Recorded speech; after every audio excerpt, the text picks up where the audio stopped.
নমস্কার, কেমন আছো সবাই? আশা করি সবাই খুব ভালো আছো আর আমিও বেশ ভালো আছি। আমি সুমি। আজকে আমার আরও একটি নতুন ব্লগে তোমাদের অনেক অনেক স্বাগত জানিয়ে আজকের ব্লগটা শুরু করছি। কালকে অনেক সবজি নিয়ে এসেছিলো, তো সবজিগুলো কাল বিকেলবেলা এনেছিল না, কালকে আর ভালো লাগছিল না, একদমই খুবই টায়ার্ড লাগছিল, তাই জন্য সবজিগুলো আমার আর গুছিয়ে রাখা হয়নি। আজকে সকালবেলায় খুব সকালেই ঘুম থেকে উঠেছিলাম, আর সকালে উঠেই দেখো সংসারের কাজে লেগে পড়েছি। আর এক এক দিন এক এক রকমভাবে কিন্তু আমরা দিন শুরু করি। আজকে আমি এই সবজি গোছানো দিয়েই আজকের ব্লগটা শুরু করলাম, আর তার সাথে আজকের দিনটাও শুরু করলাম। দেখো সবজিগুলো ভালো করে ফ্রিজে রেখে দিচ্ছি। আর এই আজকে না ভীষণ একটা গরম ধরে আছে, সকাল থেকেই চাপা গরম, কিন্তু আবহাওয়াটা মনে হচ্ছে মেঘলা মেঘলাই হয়ে আছে। আর এই মেঘলা ওয়েদার কিন্তু বৃষ্টি আর হচ্ছে না। যাই হোক, তাই জন্য দেখো ভ্যাপসা গরমে সবজিগুলো যদি ফ্রিজে রেখে দিই না, বেশ কয়েকটা দিন কিন্তু এই সবজি দিয়ে আমার চলে যাবে। তো সবজি গোছানো হয়ে গেছে। আর এদিকে কালকে বিকেলবেলায় বেশ কিছু জামা কাপড় যেগুলো তুলে নিয়ে এসেছিলাম, তো সেগুলো আর ভাঁজ করা হয়নি। তো আজকে দেখো সেগুলোই সকালবেলায় উঠে ভাঁজ করতে শুরু করে দিয়েছি। তো জামা কাপড় দিয়েই আজকে এই ঘরটা দিয়ে আজকে শুরু করেছি। আর জামা কাপড়গুলো দেখবে সুন্দর করে ভাঁজ করে রাখলে না বেশ একটা আলাদা রকম ফিলিংস আছে, আলাদা রকম একটা বেশ নিজের মনে ভালো লাগা কাজ করে আর কি। আর জামা কাপড়গুলো দেখো প্রত্যেকটা জামা কাপড় ভাঁজ করে এখন কিন্তু আলনার মধ্যে গুছিয়ে রাখবো। তো মাঝখানে একবার কারেন্ট অফ হয়ে গিয়েছিল, তাই জন্য কিন্তু সাথে সাথে আবার কারেন্টটা চলে এসেছিল জানো তো। আর প্রত্যেকটা জামা কাপড় আমি কিন্তু একদম পারফেক্টভাবে ভাঁজ করতে ভীষণ পছন্দ করি। জামা কাপড় ভাঁজ করাটাও কিন্তু একটা সত্যিকারের আর্ট। তো জামা কাপড় যদি পারফেক্টভাবে ভাঁজ না হয় না, দেখতে ভীষণ খারাপ লাগে।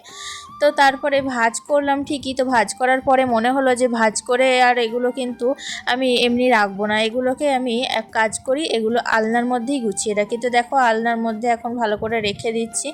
একটা ঘরের সৌন্দর্য সবসময় কিন্তু একটা আলনার মধ্যেই থাকে, আলনা আর হচ্ছে বিছানা। তো এই দুটো যদি পারফেক্ট রাখা যায় না, তাহলে কিন্তু দেখবে প্রত্যেক দিনের মতোই তোমার ঘর একদম সুন্দর এবং পরিপাটি হয়ে থাকবে। প্রত্যেকটা সংসারেরই কিন্তু প্রায় একই রকম কাজ, তাই কি হয় বলো তো, এই কাজগুলো যদি আমরা এক এক দিন এক এক রকমভাবে শুরু করি, তাহলে প্রত্যেক দিনের এই সংসারের কাজগুলো থেকে একঘেয়েমি বা অলসতা কাজ করে না। আর প্রতিদিন বা প্রতিদিনের এই কাজগুলো যদি একটা টার্গেট নিয়ে সমস্ত কাজ কমপ্লিট করা হয়, তাহলে এই কাজগুলো করতে আমাদের কিন্তু একটুও কষ্ট হয় না। তো দেখো আমি প্রথমে ভাবলাম যে জামা কাপড় যখন ভাঁজ করছি আর এই রুমটাকেই যখন ঢুকেছি, তখন এই রুমটা একদম পারফেক্টভাবে একবারে ক্লিন করে নেব, তারপরেই কিন্তু এই রুমটা থেকে আমি বেরোবো। তো প্রথমে জামা কাপড়গুলো ভাঁজ করে নিয়েছি, আর এখন দেখো ক্লিনিংয়ের আর ডাস্টিংয়ের কাজগুলো করে নেব। প্রচুর পরিমাণে ধুলো পড়ছে জানো তো, প্রত্যেক দিনই এগুলো মোছামুছি করছি, তবু কোথা থেকে যে এত ধুলো উদয় হচ্ছে আমি কিন্তু নিজেও বুঝতে পারছি না। যাই হোক, এদিকে কি বলো তো, প্রতিদিন আমি যেমনটা পরিষ্কার করে থাকি ক্লিনিংয়ের কাজগুলো, আজকেও কিন্তু ঠিক সেরকমভাবেই আজকে প্রত্যেকটা জিনিস পরিষ্কার করব। আর কি এইদিকে আমার আলনার নিচে এই যে ঝুড়িটা রয়েছে না, এই ঝুড়িতে সমস্ত ছোট ছোট যে জামা কাপড় আমার ছেলের, সমস্ত সেই জামা কাপড়গুলো কিন্তু আমি ওই ঝুড়ির মধ্যে রেখে দিয়েছি। তো ঝুড়িটাও মাঝখানে দেখছিলাম ভীষণ ধুলো পড়ছিল, তো ভাবলাম ঝুড়ির ওপরে একটা যদি ওড়না ভালোভাবে ঢাকা দিয়ে রাখা যায়, তাহলে কিন্তু সেই ধুলোগুলো আর পড়বে না। তাই ওখানে দেখো একটা ওড়না ভালো করে ঢাকা দিয়ে রেখে দিলাম। আর এদিকে একটু দরজা, একটু স্ট্যান্ড ফ্যান, এগুলো হালকা টাচিং প্রতিদিনই করি। তো প্রতিদিন করে দেখো এই ঘরটা কিন্তু পুরো ফিটফাট হয়ে গেছে।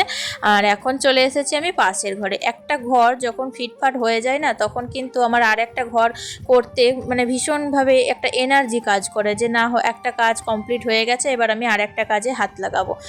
আর এইদিকে দেখো চাদরটাও ভাবলাম একবার ঝেড়ে দিই, আজকে আর কাচবো না, চাদরটা ভালো করে ঝেড়ে আবার কিন্তু ফ্রেশভাবে চাদরটাকে বিছিয়ে দিচ্ছি বিছানার মধ্যে।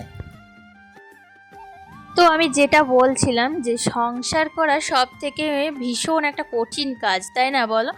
অবশ্য যে যে কাজটা করতে অভ্যস্ত তার কাছে কিন্তু সেই কাজটাই কঠিন। কি আমরা যতক্ষণ না সেই কাজে নিজে পড়ছি, নিজে সেই পরিস্থিতিটা অনুভব করতে পারছি, ততক্ষণ কিন্তু আমরা ভাবি যে না সেই কাজটা কিন্তু ভীষণ সহজ। যেমন ধরো আমি প্রথমে ভাবতাম যে ইউটিউব করা কিন্তু ভীষণ সহজ জিনিস, কিন্তু আমি যখন নিজে আজকে ইউটিউব করছি, একটা সংসারের প্রত্যেকটা কাজ সামলে যখন ইউটিউব করছি, তখন বুঝতে পারছি যে ইউটিউব করাটা কতটা কঠিন কাজ।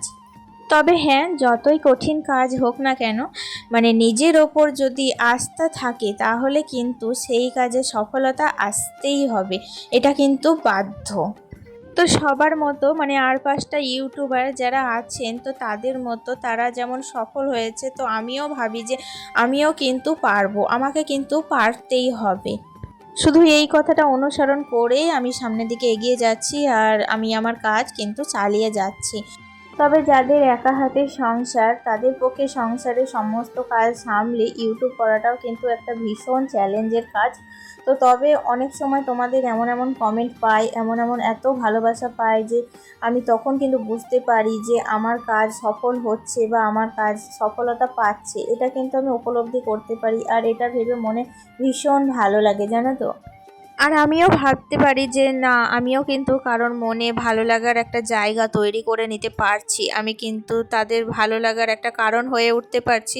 আর এখন বর্তমানে কারোর মনে ভালো লাগার একটা কাজ তৈরি করা বা কারোর আমি ভালো লাগা হয়ে উঠতে পারাও কিন্তু একটা ভীষণ কঠিন কাজ।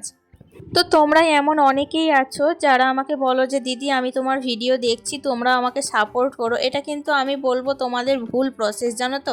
কারণ তোমরা খাটো, তোমরা পরিশ্রম করে প্রতিনিয়ত তোমাদের পরিশ্রমটা মানে আপলোড করো, আমি বলবো একদিন না একদিন কিন্তু তোমরা সফলতা পাবেই, তোমরা কিন্তু দেখবে তোমাদের এই পরিশ্রমের ফল একদিন না একদিন পাবে।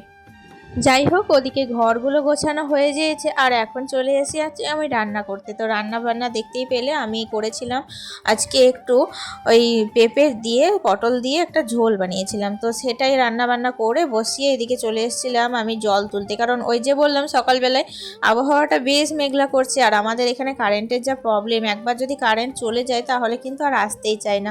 তাই জন্য তাড়াহুড়ো করে আগে জলটা তুলে নিলাম। তো জলটা যদি তোলা থাকে না তাহলে অনেকটা নিশ্চিন্ত, জানো তো।